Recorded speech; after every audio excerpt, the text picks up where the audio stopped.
नमस्कार दोस्तों एक बार एक व्यक्ति एक रेड लाइट एरिया में जाता है। रेड लाइट एरिया के कोठे में जाता है। वहाँ का दरवाज़ा खोलकर जैसे सामने देखता है तो सामने लगभग 20 अलग अलग महिलाएं हैं जो कि काफ़ी सुंदर दिखाई दे रही थी। उन महिलाओं में से एक महिला को चयन करने की उसको आज़ादी थी। वह बारी बारी से महिलाओं को देख रहा था और उनमें से किसी एक का उसको चुनाव करना था। जैसे कि एक महिला पर उसकी नज़र पहुंचती है तो उस महिला की आंखें झुक जाती हैं। उस महिला की झुकी हुई नज़र को देखने के बाद वह सोचने पर मजबूर हो जाता है। ऐसा लग रहा था कि यह चेहरा तो कुछ जाना पहचाना चेहरा है, क्योंकि उसके पहनावे, उसके कपड़े उपस शायद उसने उससे पहले उसे देखा नहीं था। वह उसी महिला का चयन करता है और उसे कमरे के अंदर लेकर जाता है। जब से बातचीत करता है तो पता चलता है कि वह महिला कोई और नहीं बल्कि उसी की धर्मपत्नी है, उसी की बीवी है। अपनी ही बीवी को उस रेड लाइट एरिया के कोठे में देखने के बाद पाया कि उसके पैरों तले ज़मीन खिसक जाती है। वह सोचने पर मजबूर हो जाता है, आखिरकार करें तो करें क्या, आखिर यहाँ कैसे पहुँची। उसके मन में ऐसे ही बहुत सारे सवाल थे जो वो उन सवालों के जवाब जानने की कोशिश में था। और जब सवालों के जवाब जानता है तो एक ऐसा कदम उठाता है जिस कदम को सुनने के बाद शायद आप भी इसको सर्व करने पर मजबूर हो जाएंगे, क्योंकि किसी भी महिला से चाहे छोटी गलती हो या जाने में हो या अनजाने में हो जाए तो उसकी गलती माफ़ नहीं होती है, बल्कि पुरुषों की गलती क्योंकि बात नज़रअंदाज कर दी जाती है। मगर जिस पुरुष ने उस महिला की तमाम गलतियों को नज़रअंदाज करते हुए जो कदम उठाया है वह भी काफ़ी बड़ा कदम उठाया है। नमस्कार दोस्तों, मैं हूं काजल। आज की जो सच्ची घटना है आपको बताने जा रही हूं। यह सच्ची घटना है कर्नाटक प्रदेश की राजधानी बेंगलुरु की। दरअसल एक व्यक्ति जिसका नाम कपिल है, जो कि बेंगलुरु शहर का रहने वाला है, एक मल्टीनेशनल कंपनी में काम करता था। उसकी कंपनी ने उसको एक असाइनमेंट के लिए बुलाया था। मुंबई बुलाया गया था कि आपको यहाँ पर आना है कुछ समय के लिए। अभी 2 या 3 महीने ही हुए थे उसकी शादी को। अपनी पत्नी को छोड़कर जाना नहीं चाहता था, लेकिन मल्टीनेशनल कंपनी का जिस कंपनी में काम कर रहा था उस कंपनी का मामला था। आखिरकार उसको जाना पड़ता है। जब वहाँ पहुँच जाता है, 1-2 हफ्ते काम करता है। फिर क्या, काम करने के बाद अपनी पत्नी से बातचीत करता है और उससे कहता है कि क्या तुम मुंबई घूमने आओगी। जैसे ही बात अपनी पत्नी से कहता है तो उसकी पत्नी खुश हो जाती है, खिल जाती है कि मेरा तो सपना था बचपन का, कि बचपन से ही मैं चाहती थी मुंबई जाऊं, वहां जाकर देखूं। आज तक तो मैंने सिर्फ मुंबई को टेलीविज़न पर या फिर फिल्मों में देखा है, तो सामने से देखने को मिलेगा तो कितनी अच्छी बात है। जब अपने पति से इस तरह की बातें करती है तो उसका पति कहता है, परेशान होने की ज़रूरत नहीं है, 7 अक्टूबर 2011 का तुम्हारा रिजर्वेशन करा दिया है। फला तारीख को आपकी ट्रेन मिलेगी। आप आराम से बेंगलुरु से मुंबई का सफ़र पूरा करके सीधा CIA में तुम्हारा इंतज़ार करूँगा।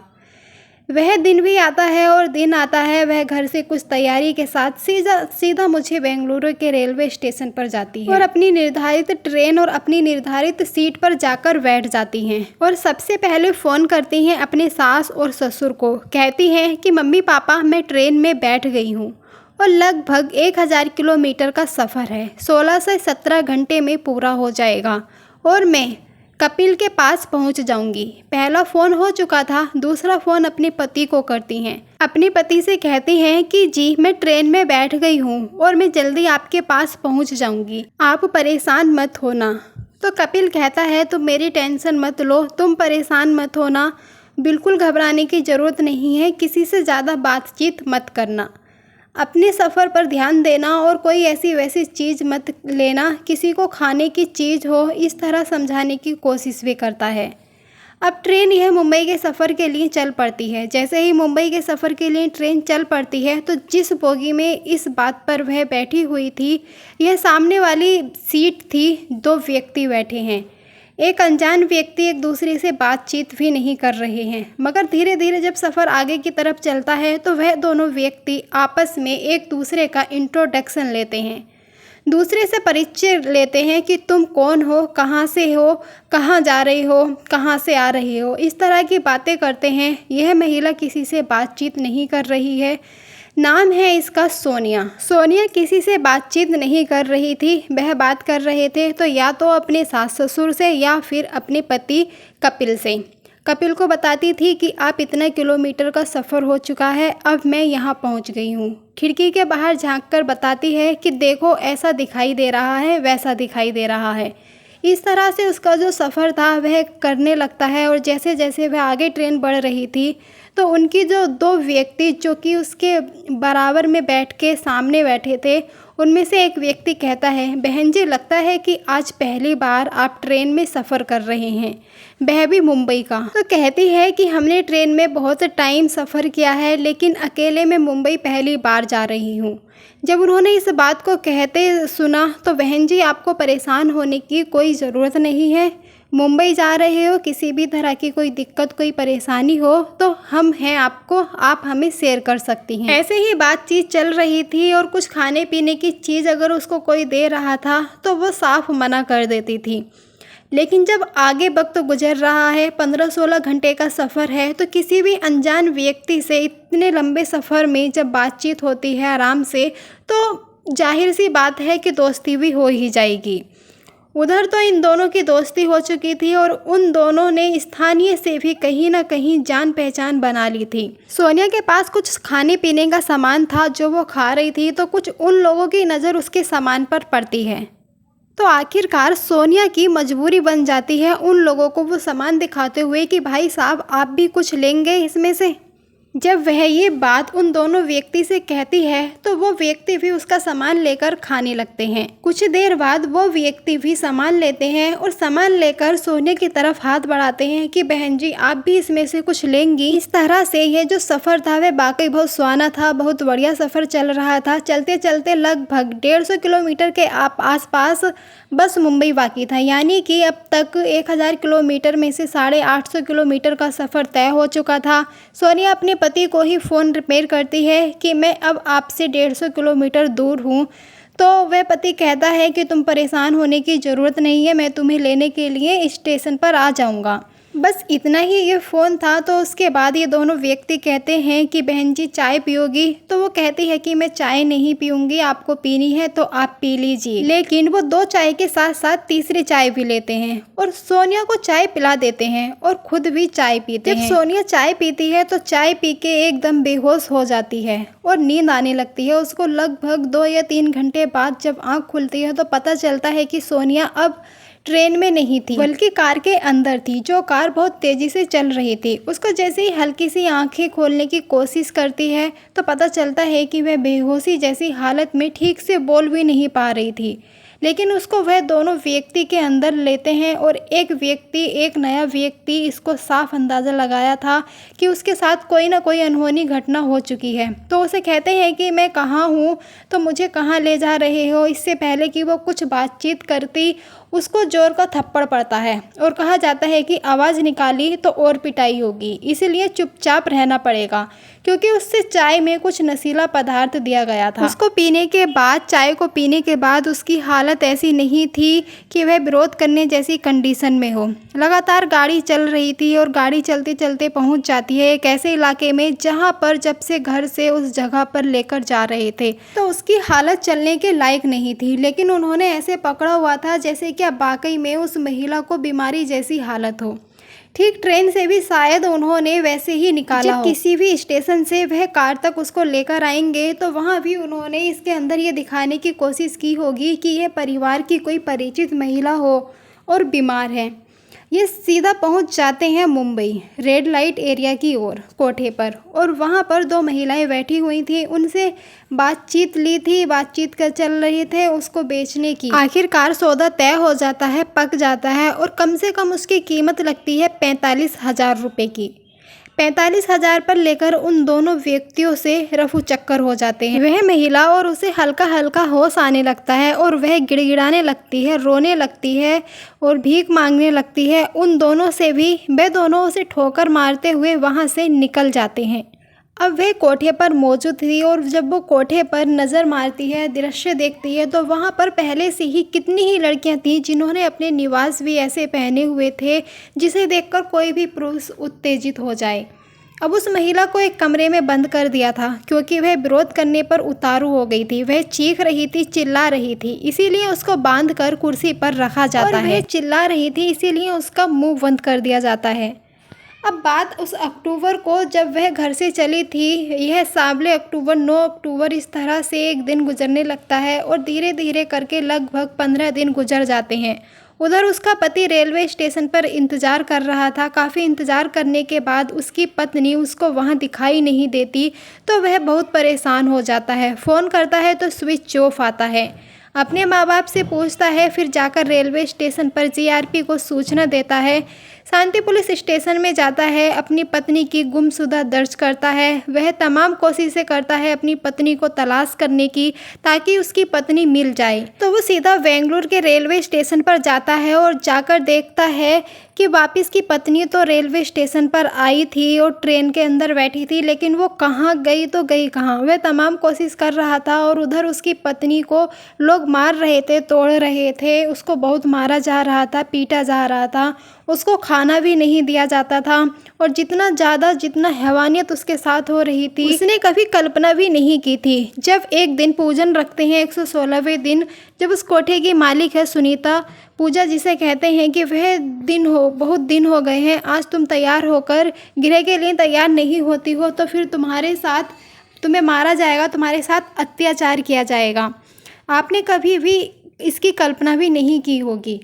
तो वो जो वहाँ की कोठे वाली मेंबर होती है तो वो लड़कियों को कहती है कि इसको समझा दो। जो पहले से वह लड़कियाँ काम करती थीं उन लड़कियों पर दबाव बनाया जाता है। वह लड़कियाँ कहती हैं कि सोनिया तुम मान जाओ, क्योंकि अब यहाँ से तो हर बाहर जाने के रास्ते सब बंद हो चुके हैं, तो तुम्हें यहीं रहना होगा, यहीं काम करना होगा, अब तुम्हें कोई बचा नहीं सकता, तुम यहाँ से बाहर नहीं जा सकती, तुम्हारी मदद करने वाला यहाँ कोई नहीं आएगा। और आखिरकार सोनिया टूट जाती है और सोनिया भी ऐसे कपड़े पहनती है जिसके कपड़ों को देखने के बाद कोई भी पुरुष उसकी तरफ उत्तेजित हो जाए, आकर्षित हो जाए। और आज उन 19-22 महिलाओं में से सोनिया का नंबर था, क्योंकि ग्राहक ने सोनिया को ही पसंद किया था। सोनिया को लेकर वह कमरे में जाता है और जाने के बाद जैसे ही वो अंदर से दरवाज़ा बंद करता है, चटकनी बंद करता है, तो वह दुनिया गिरने लगती है, रोने लगती है और रोती भी ऐसे है कि उस कमरे से उसकी आवाज़ बाहर नहीं जाती।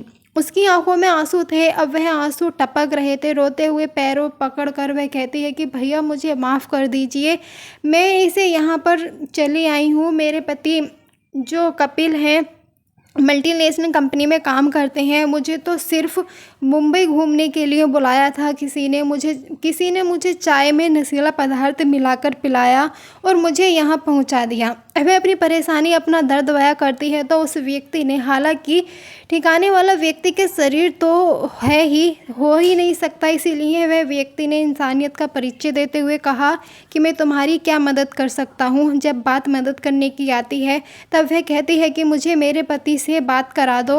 उधर उसका पति अपनी पत्नी को तलाश करने की तमाम कोशिशें कर रहा था। आखिरकार वह बार बार फोन देखता था। वह सोच ही रहा था कि सफ़र शुरू होता है तब फ़ोन आता है, सुबह शाम भोजन करती है तब फ़ोन भी आता है, फ़ोन स्विच ऑफ हो रहा है। लेकिन 16वें दिन जाकर जब एक अनजान नंबर से फ़ोन आता है कपिल के पास, उसके पास जाते हैं रोते हुए कि सोनिया बात कर रही हूँ, मैं कहाँ हूँ मुझे नहीं पता, मुझे बचा लो, मुझे यहाँ नहीं रहना है। पूरी कहानी कुछ बातचीत सुनता है तो वह कहते हैं कि तुम कहाँ हो, पर कहाँ मुझे नहीं पता। सोनिया मना कर देती है, मुझे नहीं पता, मुझे कुछ नहीं पता, मैं कहाँ हूँ, मैं इस कमरे में इस कोठे पर हूँ, इस रेड लाइट एरिया में हूँ, वह इलाका गुंज है। सारी जानकारी व्यक्ति देता है। जो व्यक्ति अभी तक उसकी मृत्यु कर रहा था, कपिल को इसकी सूचना मिल जाती है तो कपिल सोचने पर मजबूर हो जाता है कि आखिरकार करूँ तो करूँ क्या, इसको कैसे बचाऊँ। जब बचाने की बारी आती है तब यह पुलिस के पास जाता है। पुलिस वहां छापामारी करती है तो पता चलता है कि वह कोठे से गायब कर दिया गया है, कुछ मुश्किल नुकसान पहुंचा दिया, तो इसलिए वह ऐसा कुछ नहीं करता और वह सीधा पुलिस की मदद लेने के लिए वो सीधा पहुंच जाता है ग्राहक बनकर। उसी कोठे पर। अब वह उस कोठे पर जाने के बाद वह प्राणी वहां से जा चुका था। अब नया ग्राहक जो कपिल बनकर आता है और उन महिलाओं में से तलाश करता है, अपनी बीवी को ढूंढने की कोशिश करता है, हर महिला को रिजेक्ट कर देता है, ये नहीं चाहिए, ये नहीं चाहिए। अब नंबर आता है सोनिया का। यहाँ एक लड़की जो नई वाली है उसको दिखाओ, वो चाहो यह पसंद कर लेगा। सोनिया को देखता है, सोनिया को देखते हुए उसकी बीबी लोगों की नज़रें झुक जाती हैं। वह अपना दर्द दबाने की कोशिश करती है लेकिन आंखों से आंसू टपकने लगते हैं और अपनी पत्नी को देखकर हैरान था, परेशान था और सीधा कहते हैं कि मुझे ये लड़की चाहिए। इसको लेकर वह कोठे के अंदर जाता है और उसकी पूरी कहानी सुनता है कि आखिरकार यहाँ कैसे पहुँची। अपनी पत्नी से नाराज़ नहीं होता है कि जब सोने लगता है उसे, ताकि तुम परेशान होने की ज़रूरत नहीं है, अब ज़रूरत हमें ठंडे दिमाग से काम लेने की है। यहाँ से सोचो कि निकलेंगे कैसे। हम यहाँ से भागने की कोशिश करते हैं तो लोग हम पर हमला कर देंगे, हम मारे भी जा सकते हैं, हमें नुकसान पहुँचा जा सकता है। तभी बैठे बैठे कपिल को एक तरकीब सूझी और वह पुलिस कंट्रोल रूम को फ़ोन करता है, पूरी कहानी उसको बताता है, बयां करता है और गायब होने से लेकर अभी तक की पूरी कहानी बताता है। बताते बताते कहता है कि पुलिस को कि मेरी पत्नी रेड लाइट एरिया की फला कोठे पर रूम में है, आप जल्दी से आ जाइए। पुलिस निवासी ईमानदारी से काम किया, बहुत अच्छा काम किया। मुंबई पुलिस रीवा की साइड की हकदार है, मैं बात करता हूँ। तुम 2011 की किस से पुलिस की भारी पुलिस बल वहाँ पर बहुत बड़ी संख्या में पुलिस फोर्स उसके कोठे में आ जाती है। यह साथ ही जब वहाँ पर छापा मारा जाता है, वहाँ पर एक कमरे की तलाशी ली जाती है तो साहिल और सोनिया भी उसी एक कमरे में मौजूद मिलते हैं और दोनों की हालत देखने दिखाने लायक थी। पुलिस ने सुरक्षित वहाँ से निकाला, न केवल सोनिया को वहाँ से निकाला बल्कि ऐसी कई लड़कियाँ थीं जो बेवजह ही उन दलालों के चंगुल में फंस जाती हैं। उन दलालों के बारे में पता करने की कोशिश की जाती है, तब पता चलता है कि वह दलाल सिर्फ रेलवे स्टेशन, बस स्टॉप ऐसी ही जगहों पर ही नज़र गड़ाए रहते हैं।